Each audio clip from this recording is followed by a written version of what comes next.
Welcome to the Denice Scary Show. Today began the first impeachment trial to convict a former president of the United States who is now a private citizen. And Democrats spent the first few hours this morning trying to wage a case to sell to the American people that this impeachment process, phase 2, is constitutional. But I have to ask myself, and I'm asking you the question too, how is this going to work? The Democrats do not believe that they have the votes. So what is this impeachment process about? Well, I wrote down a few questions that I have. So if Democrats know that likely they're not going to get enough Republicans to vote for impeachment to remove somebody who's already left the office of the presidency, my first question was, well, what then are they hoping to accomplish by this process? Is it about free speech rights? Think about that for a moment. When the president spoke at the rally on January 6th, he said, and I quote, because I listened to that speech and I read the transcript, so I'm quoting accurately, that the American people who were there at the rally to walk peacefully towards the Capitol, peacefully and patriotically. Those were the president's words. That's not considered under the law, under federal law. That doesn't rise to the level of a federal crime. Okay, so the Constitution, Article 2, Section 4 of the U.S. Constitution says a president is supposed to be impeached for high crimes. Well, a high crime is a federal crime. That's what the Constitution means by high crime and misdemeanor. So the president didn't commit a high crime. The president didn't do anything to incite a riot because he's a law and order president. Everybody at that rally knows that. Everybody at the rally knows that President Trump supports the police departments across America, and President Trump was very much supportive of the United States military and did everything he could to help active duty forces by giving them a raise and by making sure that those veterans in turn had a raise and also would be able to come back. And if the VA facilities were too busy or too mediocre to help them, that they could go out to a private hospital and doctor and get the help they needed. So this president, everybody knows he's a law and order president. He didn't say anything in his speech that rises to the level of a federal crime called incitement. Also, there was no insurrection. The Democrats want the American people to believe that in exercising President Trump's free speech rights, that he incited rebellion, that he was involved in an insurrection plot. But there was no conspiracy on the part of the president because, and we know this, because the Department of Justice, the DOJ, and the FBI, the Federal Bureau of Investigation, both of these organizations have come and said, in charging the 200 people that they've charged for breaking into the Capitol building, had pre-planned to do so. So before they heard the speech by the President of the United States, many of those individuals that have been charged, were planning on doing so. We also know from the FBI that the night before, someone or someones had placed a pipe bomb not only at the RNC, but at the DNC as well. So we also know that Black Lives Matter individuals were arrested. So this was not, the Democrats can't draw a line and say, well, the president committed high crimes. So how is it constitutional? If the speech doesn't rise to the level of a federal crime and incitement, and if the president wasn't involved in a conspiracy to commit an insurrection against the government of the United States, how is he guilty?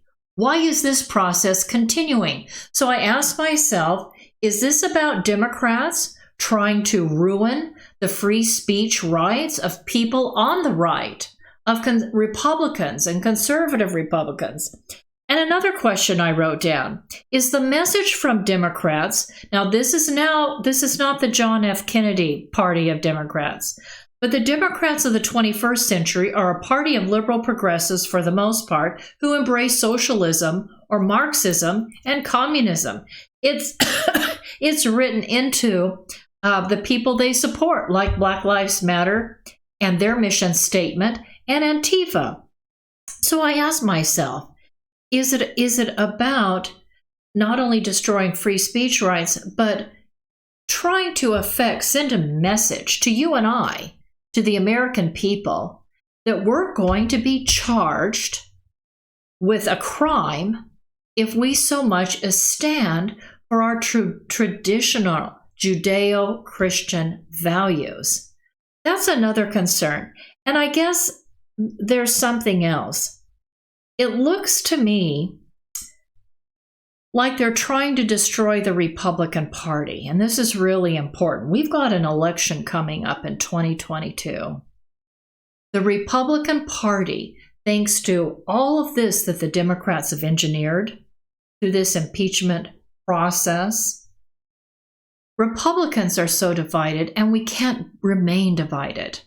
Yes, there are more moderate Republicans that have voted for this impeachment process, people like Liz Cheney, who, of course, infuriate most of us. But we also have to understand that as a party, we're going to have to come together if we're going to take back the House and the Senate in 2022. So regardless of how angry we are at those Republicans who may very well be primaried out, I understand in Wyoming, the state where Liz Cheney is from, by the way, Paul Valley, Major General Paul Valley, who I interviewed yesterday, fabulous show, go and listen to it, from yesterday, Monday. Liz Cheney is from a state where I understand the voters are intensely enraged at how she's supported this impeachment process against the man that they voted for. Yes, Wyoming came out in full support of President Trump, and she ran against what I imagined the people in her district stand for and wanted her to represent. So she may very well lose in the next election. So there are things to consider here. But the bottom line is we have to look at the fact that the Democrats, I believe, have used this process to divide the Republican Party still further. And again, not meaning to be repetitive, I'm sure you heard me the first time, but we've got to share this out because we're going to have to come together to win again. Some other thoughts. I wanted to share with you, in case you didn't know this, President Trump, when he was in office, offered to send 10,000 National Guardsmen to Washington, D.C. You need to be able to tell your friends, Republicans who have moved away from President Trump's agenda, Democrats and independents, that our president, President Trump, offered to send how many? 10,000 National Guardsmen to Washington, D.C. Why? Because he wanted to protect the Capitol, because he wanted to protect people in Washington, D.C., and there had been rioting by Black Lives Matter followers and Antifa. And in case you didn't know, and I know there's no reason for you to know it because the mainstream media doesn't talk about it, but there was also jihadists in the crowd as well. We also know, based on the tremendous work, intelligence work that retired Major General Paul Valley has done, along with others that are part of his inner circle, that individuals that are tied to the Chinese Communist Party, that are tied to the Chinese Liberation Army, Special Forces, through Chinese embassies, were also there, that have been involved in staging riots, in helping rioters. So there's a lot going on. There's really a subtext to what the BLM as well as Antifa has been involved in and what they're doing. These groups are international groups. They've been to the Middle East. BLM has sat down with Palestinian terrorists. They've sat down and met with Chinese representatives from the Chinese Communist Party. So there's more here involved than what you may have heard. But you need to take this information back and say, the president put up guardsmen. Now, another thing that you don't hear very often is this thing about the presiding judge. I only just learned about it myself today. And I thought, Patrick Leahy. Patrick Leahy, the senator, is 80 years old. He's been in the Senate, I think, since 1975. Okay? And he's already come out in the days prior to this process beginning today and said he wants the president impeached. I mean, think about it. Democrats have been telling you and I, the American people, since 2017, since the President Trump was inaugurated into the office. I mean, think about it. We've heard every single year, like every few months, how the Democrats have wanted to impeach the president, former President Donald J. Trump. And Pat Leahy is one of them. So we need to know and understand that. And now he's the presiding judge over this impeachment trial. Are you kidding me? That's a joke. You need to share that out with your Democratic friends. The Chief Justice of the United States of America, John Roberts, would not be this presiding officer over this impeachment process. Why is that, I wonder? Well, maybe because he thinks that this is unconstitutional, because the point of a trial in the Senate is to remove the president from office, and he's gone. So the Chief Justice of the United States is not the presiding officer over this process, and you've got a Democrat who's a senator who's wanted to impeach the president. You've got him presiding over this sham impeachment trial. I mean, what kind of a thing are the taxpayers of America paying for? I mean, this is all absurd. So I wanted you to make sure you understood that. How would you, how would I, how would any of us like to walk into a courtroom and know that the judge that's sitting up there has already decided he wants to convict us and send us to prison? I mean, talk about a show trial. Talk about an illegal, unconstitutional, sham impeachment process where the presiding officer is a Democrat that wants you convicted. That's incredible to me.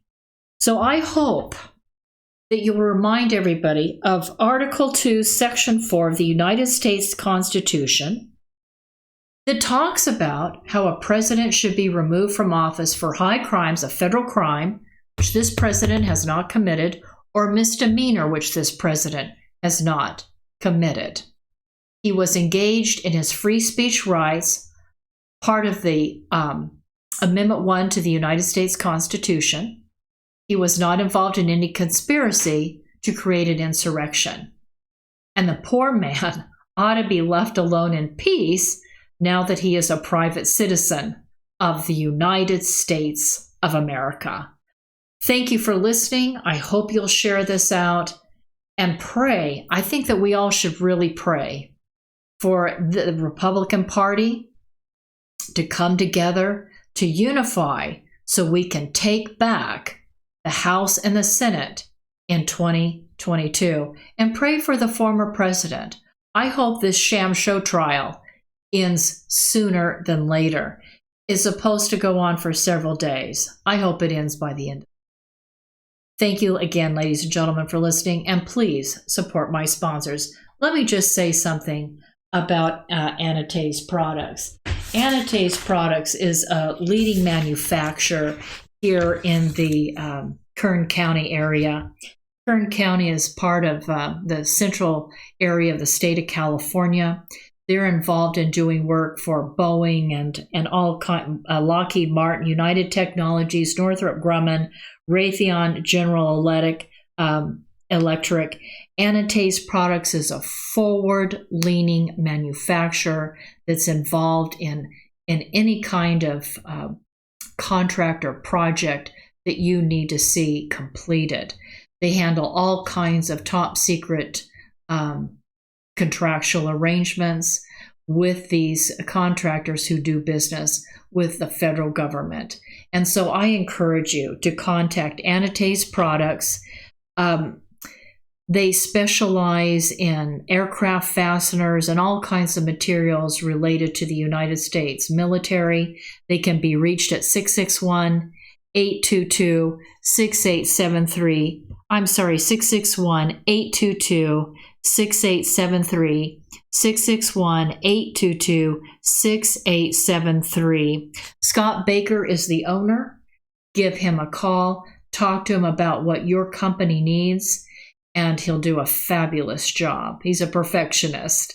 Thank you so much, and let's go to our Frugati's commercial. I want to tell you about a place I love to go, Frugati's Italian Restaurant. Very few locations here provide seating outside in front of a fabulous water fountain with an atmosphere that is reminiscent to me of eating outdoors in Venice. This is real Italian food by real Italians. And what makes it even more so is owner Ralph Frugoletti, who nearly a quarter century ago brought a wood fire oven from Milan, Italy to make, like his mother, fresh homemade bread and pizzas. Moreover, Frugati's Restaurant offers you not only the very best in Southern Italian cooking, even importing the finest ingredients for authentic Italian food, including a fitness menu. After all, Ralph has represented the United States and Italy, competing in the Master Championship Games. He knows all the right food for good fitness, so check out the menu. After today's broadcast, run over to Frugati's Italian Restaurant and Catering at 600 Coffee Road here in Bakersfield. And after a Friday, Saturday, or Sunday service, stop into Frugati's for a great lunch. And for dinner, there is live music every Friday, Saturday, and Sunday. I'll see you there, and tell Mr. Ralph Frugoletti that Denice sent you.